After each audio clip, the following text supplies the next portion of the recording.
As the school year winds down, a lot of us are reflecting on the year and thinking about like what worked, what didn't work, and what you want to carry on into the next year. After 2 decades in the classroom, I have figured out that there were a lot of things I could have done better. A lot of things I did wrong.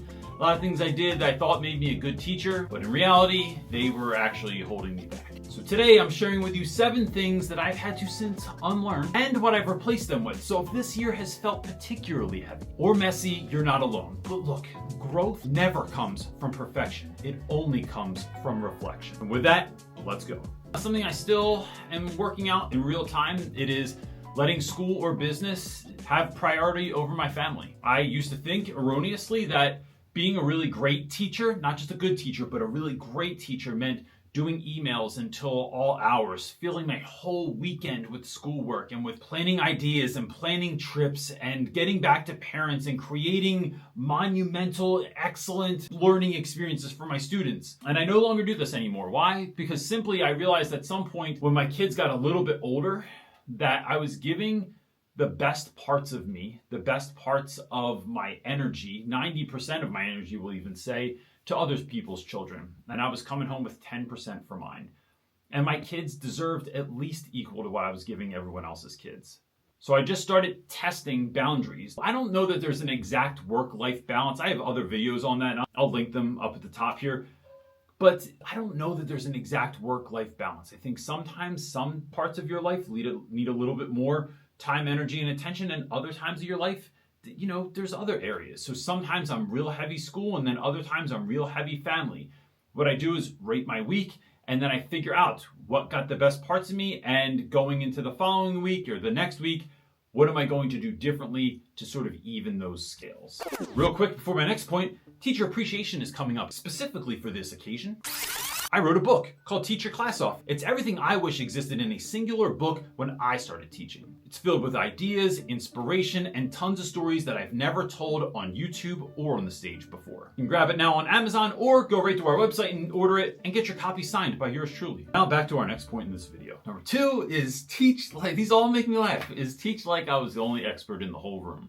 I wanted to be the teacher that I saw in movies. I wanted to be the teacher that I write about in books. I wanted to be my heroes. And the thing I didn't realize was that all of my heroes had taught for many decades before they became awesome.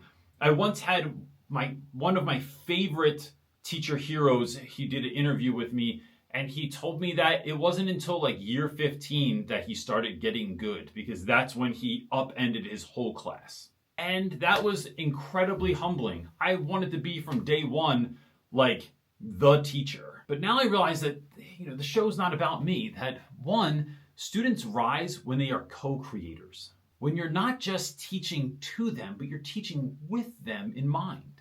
And 2, stop recreating the wheel. There's all kinds of wonderful people, maybe not in your building, but at least online. Folks you can connect with that are in the very comments of this video right here, or in our Facebook group, or that join us for Sunday Night Teacher Talk every week. Find your people, help each other so you can grow into who you're meant to be, and stop trying to do it on your own.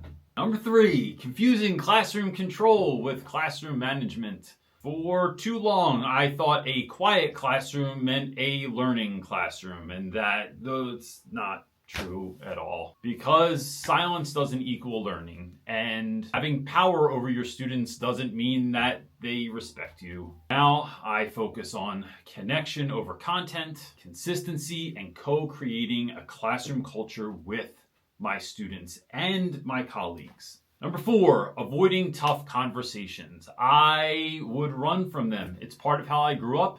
My family was very good at just shutting you out and then having a grudge for an enormous amount of time, or just like never talking to you again forever. Difficult conversations in my house growing up meant yelling at one another. That was the difficult part, and trying not to catch a beating in the midst of all of it. But what I've learned is that difficult conversations are the gateway to everything you want. And do they have to be difficult? I mean, look, I don't know anything that's worth fighting for that's not difficult. Everything you want in your life is on the other side of hard. So instead of just letting kids slide and thinking that it's grace, which it's not, it's learn how to have difficult conversations. But when you do, it's entering into those conversations to understand, not just to be understood. And I'll put it to you this way, your best friends, your people that you listen to their console more than anyone else's, those are the folks that you've been through it with and you've come through the other side. Those are the folks that can tell you the hard truths,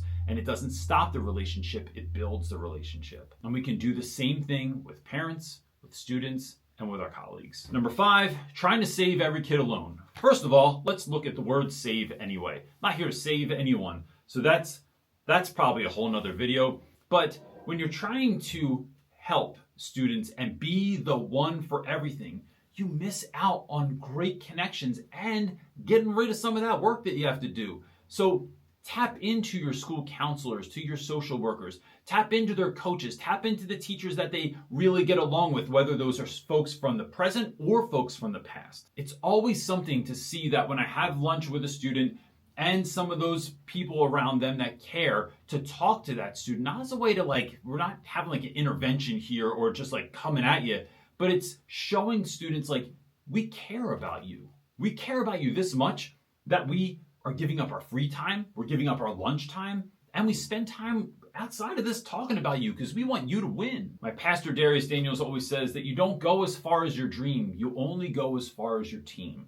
And in later years I realized that that was the truth, that I needed to find my team, I needed to build that out, and then have the Avengers assemble sometimes so that we can help a kid out. And in a similar vein, number 6 was I used to plan all of my lessons in a vacuum, meaning I would either sit in my living room or I would close my classroom door, I would take out all the things that I needed to teach, and then I would just figure it out on my own. Until one day, mistakenly, I was in a room and someone asked me about my Lord of the Flies lesson. They said, I'm trying to think of a hook. Does anyone have a good idea for a hook for this? And I said, yeah, we actually mimic a plane crash in our classroom. And we play sounds and we affect the lights and we have it's this whole thing and it leads into this writing exercise. And they just looked at me like I don't know, I had a third eye or something like that. And it led to this really great moment of sharing well, how do you do vocabulary? How are you doing comprehension questions? How are you creating your assessment? Oh, you do your assessment first and then build the lesson backwards? Let's talk about that. It was this really